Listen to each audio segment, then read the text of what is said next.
मध्य प्रदेशात 230 कोटी रुपयांचा घोटाळाचा संशय आहे। राज्यातील तब्बल 50,000 सरकारी कर्मचाऱ्यांना गेल्या 6 महिन्यांपासून पगार मिळालेला नाही। कर्मचाऱ्यांचा हा आकडा राज्य सरकारच्या सेवेत असलेल्या एकूण नोकरदारांच्या 9% इतका आहे। त्यांना गेल्या 6 महिन्यांपासून वेतन मिळालं नाही।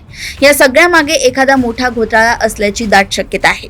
हा राज्यातील आतापर्यंतच्या सगळ्यात मोठा पगार घोटाळा असू शकतो।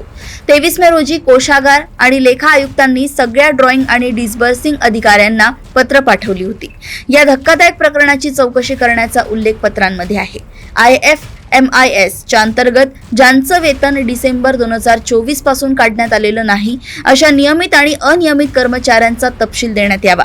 कर्मचारी कोड उपलब्ध असलेल्या पण IFMIS मध्ये पडताळणी अपूर्ण असलेल्या आणि एक्झिट प्रक्रिया देखील न केलेल्या कर्मचाऱ्यांची माहिती देण्यात यावी असं पत्रात नमूद करण्यात आलंय। या पत्रानंतर 6 पेक्षा अधिक DDO चौकशीच्या फेऱ्यात अडकले आहेत। 15 दिवसात त्यांना 230 कोटी रुपयांच्या संभाव्य घोटाळ्याबद्दल स्पष्टीकरण द्यायचंय। ही मुदत आज संपणार आहे।